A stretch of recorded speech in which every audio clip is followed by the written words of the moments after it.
Hi, I'm Nick with Dorman Products, and today I'm going to walk you through installing our 926-959 oil filter housing on a 3.2 liter or 3.6 liter Pentastar engine. Our patented OE Fix aluminum upgrade puts an end to the factory leaks that can plague this engine that's found in so many Chrysler, Dodge, Jeep, and Ram vehicles. Your first step is making sure you've identified the problem.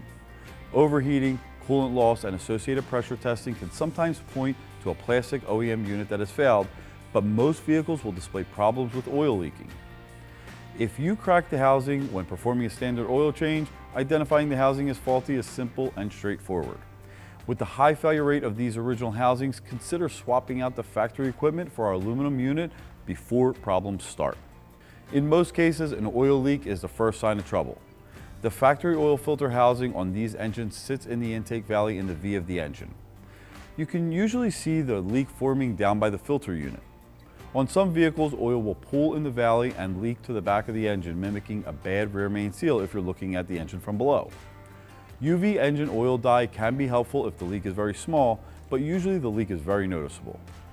Once you've positively identified the root cause of your oil filter housing failure, it's time to tackle the replacement. Let me walk you through the process of putting one of our oil filter housings into service. These fit a lot of applications, but the installation is pretty similar between them. Today, you'll see this installed on a transverse front-wheel drive application, but the engine has also been used in rear-wheel drive longitudinal layouts as well.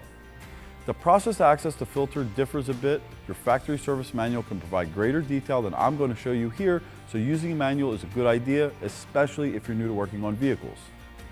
Draining the oil and coolant will be your first step. After that, the removal process can begin. On most cars and trucks, you'll start the replacement by removing the engine's beauty cover. Set that aside and then assess what other items need to be removed to get into the area where you'll be working, or rely on the factory manual to guide you. Next, you will need to remove the air intake tube.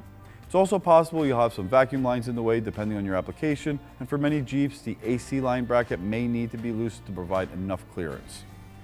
Once the intake tube is removed, move on to the throttle body.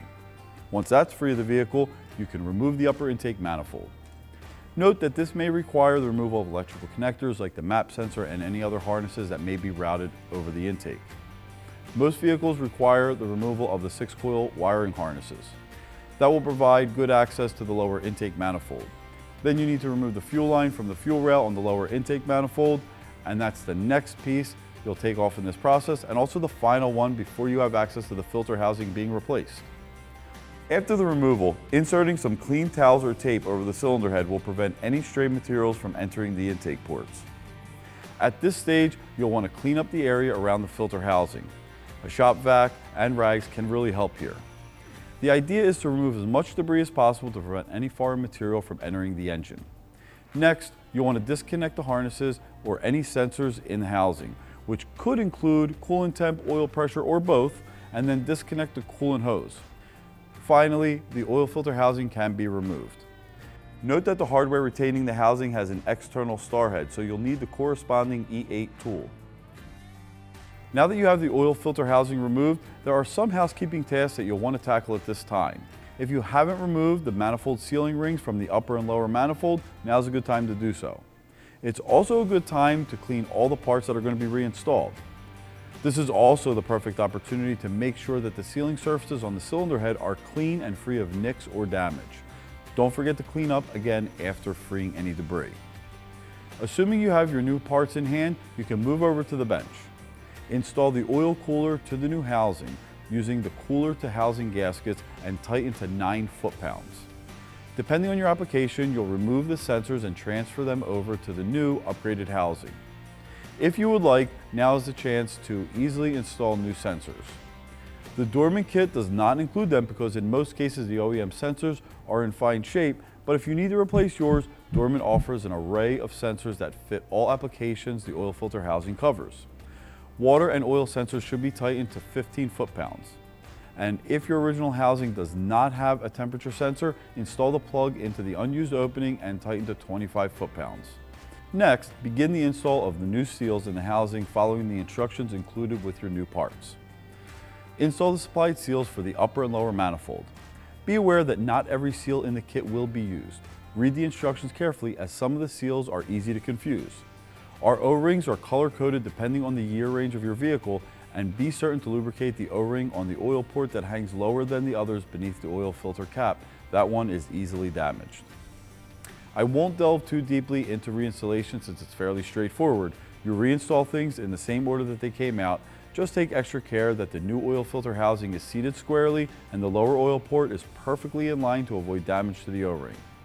Another item to be aware of is the torque specifications for your new aluminum housing.